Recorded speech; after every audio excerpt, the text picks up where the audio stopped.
ऐसा प्रभाव हुआ कि उनका हृदय स्वच्छ हो, बिल्कुल निर्मल हो गया। और सेवा करती ही यही है।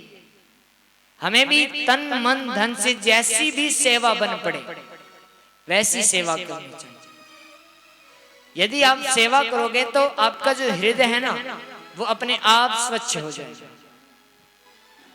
और ऐसा ही नाभाजी के साथ हुआ, उनका हृदय स्वच्छ हो गया। और एक दिन वो अपने गुरुदेव के आगे पंखा कर रहे थे। गुरुदेव ऐसे विश्राम कर रहे थे और नाभाजी हाथ का पंखा दे रहे थे। और आप अक्सर देखते हो कि संत महात्मा आराम कर रहे हैं, हम सोचते हैं कि वो सो रहे हैं। सोए हुए नहीं होते, वो मानसी सेवा में लगे हुए होते हैं। वो मन से अपने हरि सुमरण में लगे रहते हैं, वो सेवा में लगे रहते हैं। अब जो उनके गुरु थे वो मानसी सेवा में लगे हुए थे। और सेवा क्या कर रहे थे कि वो मन ही मन भगवान को माला पहना रहे थे। और इधर आवाज आती है मन से, मन के अंदर एक आवाज आती है कि एक शिष्य, जो उन गुरुदेव का एक शिष्य है, एक समुद्र के अंदर जहाज में फंस गया। समुद्र के अंदर लहरें उठ रही है और वो शिष्य जहाज में बैठा पुकार रहा है, गुरुदेव मेरी रक्षा करो, गुरुदेव मेरी रक्षा करो। अब वो गुरुदेव संकट में पड़ जाते कि मैं पहले क्या करूं, उस शिष्य की रक्षा करूं या माला पहनाऊं। और ये सब कुछ वो नाभाजी देख रहे हैं, सुन रहे हैं, उन्हें सब कुछ पता चल रहा है सेवा का ये प्रभाव।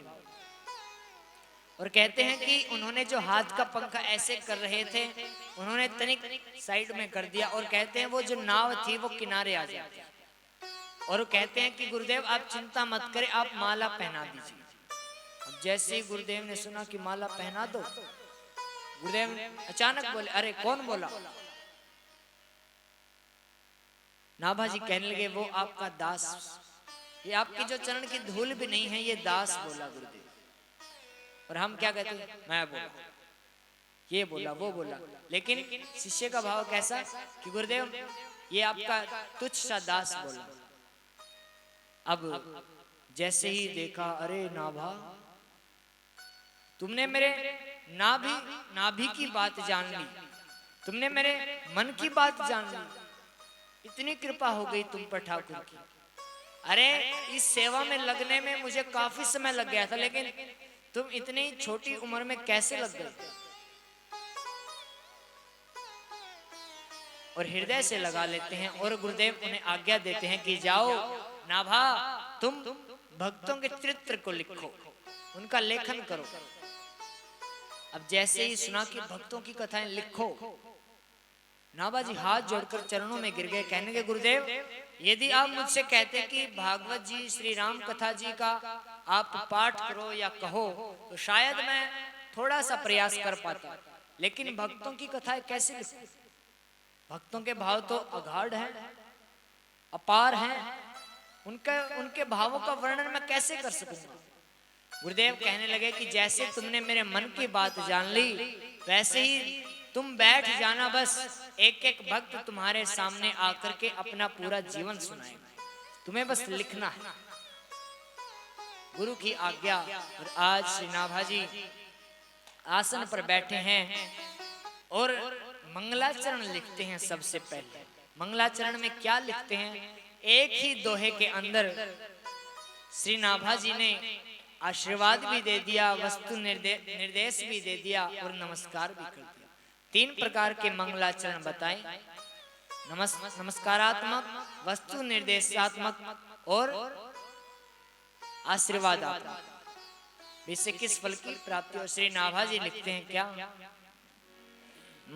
भक्ति भक्ति भगवंत गुरु, भक्ति भक्ति भगवंत गुरु, चतुर नाम वपुए, चतुर नाम वपुरे, भक्ति भक्ति भगवंत गुरु, भक्ति भक्ति भगवंत गुरु, चतुर नाम वपुए, चतुर नाम वपुरे, तिनके पद वंदन किए, तिनके पद वंदन किए, नाशक विघ्न अनेक, नाशक विघ्न अनेक, भक्त भक्ति भगवंत गुरु, भक्ति भक्ति भगवंत गुरु, भक्त भक्ति भगवंत गुरु। चतुर नाम वपु एक, और तिनके पद वंदन किए तो नाशत विघ्न। और सबसे पहले मंगलाचरण लिखने के बाद जैसे ही भक्त चरित्र लिखने लगे तो भगवान के 24 अवतार प्रकट हो गए। अब नाभाजी कहने लगे कि महाराज, हमने तो भक्तों का आह्वान किया था, आप कहां आ गए? अब भगवान कहने लगे, अरे नाभाजी, भक्तों से पहले तो मैं उनका भक्त हूं। और आप देखिएगा कि हम इतनी सेवा नहीं कर पाते भगवान की, उससे अधिक वो अपनी सेवा करते हैं। और भगवान कहते हैं, मैं भक्तन को दास, भक्त मेरे मुकुटमणि, भक्त मेरे मुकुटमणि। और सबसे पहले श्री नाभाजी भगवान के 24 अवतारों का वर्णन करते हैं। उसके पश्चात सतयुग के भक्तों का चरित्र लिखते हैं, त्रेता का, फिर द्वापर का। तीनों युगों के जो चरित्र है वो बिल्कुल संक्षिप्त में है, लेकिन जो कलयुग के भक्तों के चरित्र है वो पूर्ण विस्तार से। क्यों? क्योंकि नाभाजी कहते हैं कि और जुगंते कमल नयन, कलयुग अति कृपा की, कलयुग पर अति कृपा की। और युगों में तो देखिए महाराज, इतने इतने सालों तक, इतने इतने वर्षों तक कड़ी तपस्या करने पर जिस फल की प्राप्ति नहीं होती थी, वो फल हमें केवल हरि नाम संकीर्तन से प्राप्त हो जाता है। यदि हम भाव से करें, कलयुग केवल नाम आधारा, सुमर सुमर भव उतरे पार। और जुगंते कमल नयन, कलयुग अति कृपा। आप कलयुग को इतना वो मत मानिए, कलयुग बड़ा ही अच्छा है। इसके अंदर देखिए कुछ नहीं करना, हरि नाम सुमिरन संकीर्तन करने से सहज में उसकी प्राप्ति हो जाती है। और क्या चाहिए? और आगे कलयुग के भक्तों के चरित्र श्री नाभाजी लिखते हैं। और इसी प्रकार सभी भक्तों का क्रमशः चरित्र लिखते हैं। पहले तो भक्तमाल जी की कथा जो होती थी, उसके अंदर बारी बारी क्रमशः, अब इस भक्त का चरित्र, अब इस भक्त का चरित्र। लेकिन अब क्या है कि संतों ने ये कर दिया कि जैसे जो प्रसिद्ध भक्त है उनका चरित्र बखान किया जाए, जिससे भक्तों के अंदर ज्यादा से ज्यादा भक्ति का संचार है। भक्तमाल जी को सुनने से क्या होता है? उनके प्रति प्रेम बढ़ता है, प्रेम बढ़ता है, भक्ति का हमारे हृदय के अंदर संचार होता है। और ये कब होगा? जब हमारे जीवन में गुरु आ जाए। देखिए श्री नाभाजी ने गुरु चरणों की सेवा करने पर उन्हें क्या प्राप्ति हुई? तो इसीलिए अपने जीवन में प्रेमियों गुरु अवश्य धारण करें। और गुरु धारण करने के बाद ऐसा नहीं है कि गुरु बना लिया और गुरु की माने ही नहीं, उससे भी कोई फायदा नहीं। अपने जीवन में गुरु बनाइए। देखिए भगवान श्री रामकृष्ण ने भी गुरु बनाए, उन्होंने भी गुरु बनाए। क्यों? क्योंकि गुरु के बिना जीवन अधूरा है। रामकृष्ण इतने बड़े, उन्होंने भी गुरु की ना, तीन लोक के मालिक थे पर गुरु चरणों अधीन, गुरु चरणों के अधीन थे। इसलिए आप भी अपने जीवन में गुरु अवश्य बनाएं। भगवान श्री कृष्ण के गुरु थे सांदीपनी जी। और जो सांदीपनी जी के जो गुरु थे ना, जब सांदीपनी जी अपने गुरु के पास गए शिक्षा अध्ययन करने के लिए, तो उनका शिक्षा अध्ययन पूरा हो चुका था। अनेकों शिष्य उनके पास पढ़ते थे।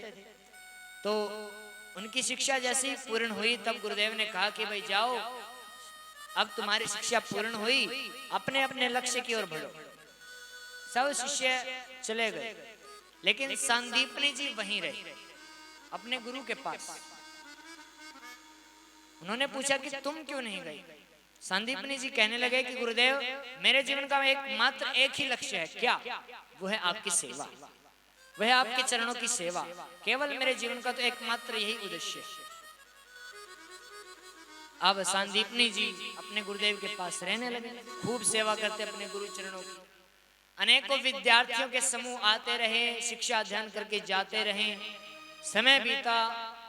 अब एक दिन गुरुदेव ने कहा कि संदीपनी, अब ऐसा समय आने वाला है कि मैं बिल्कुल पागल हो जाऊं, मानसिक रूप से बिल्कुल ग्रस्त हो जाऊं, बीमार हो जाऊं। तो इसलिए तुम भी ऐसा करो कि तुम भी चले जाओ। लेकिन संदीपनी जी ने कहा कि गुरुदेव आपको छोड़कर मैं जाऊं ही कहां, आपके सिवा तो मेरा कोई है ही नहीं। अब वो समय आया, वो घड़ी आई कि उनके गुरुदेव का जो गुरुदेव ने जैसा कहा था वैसा ही हुआ। अब वो बिल्कुल पागल हो गए, बिल्कुल पागल, सब कुछ भूल गए। लेकिन फिर भी संदीपनी जी वहीं रहे, जैसे तैसे अपने गुरु की सेवा करते रहे। समय बीता। अब समय तो जाने के लिए आता है। अब समय बीता, वो घड़ी आई, गुरुदेव को सब कुछ याद आने लगा। गुरुदेव ठीक हो गए और गुरुदेव ने पूछा, अरे संदीपनी, सब शिष्य चले गए, तुम क्यों नहीं गए? सब शिष्य छोड़कर चले गए थे उस दौरान गुरुजी को कि अरे गुरुजी तो अब पागल हो गए, चलो इनसे क्या मिलेगा सीखने को। गुरुदेव से संदीपनी से पूछते हैं, अरे तुम क्यों नहीं गए? वो कहने लगे कि गुरुदेव आपकी सेवा ही तो मेरा जीवन का एकमात्र लक्ष्य है। अब गुरुदेव ने आशीर्वाद देते हुए कहा, अरे संदीपनी, तुम्हें मैं आशीर्वाद देता हूं, तुम जाओ, तुम्हें भगवान का गुरु होने का गौरव प्राप्त होगा, तुम भगवान के गुरु होगे। और गुरुदेव ने उनका ऐसा आशीर्वाद देने पर देखिए भगवान श्री कृष्ण कहां, मथुरा से उज्जैन में संदीपनी जी से शिक्षा लेने जाते हैं। ये गुरु का आशीर्वाद है, ये गुरु की सेवा का फल है। जो भी भक्त तन मन धन से गुरुदेव की सेवा करता है, जो अपनी डोर, अपना जीवन पूर्ण समर्पित कर देता है, उनको गुरुदेव स्वयं संभालते हैं। उनके जीवन में जितनी भी कठिनाइयां आएंगी वो सब गुरुदेव संभालेंगे। इसलिए जीवन में गुरु अवश्य हो। और श्री कबीर जी भी कहते हैं कि गुरु बिन माला फेरते और गुरु बिन देते दान, गुरु बिन दान हराम है, पूछो वेद पुराण। और कबीर जी अपनी वाणी में लिखते हैं और कहते हैं क्या,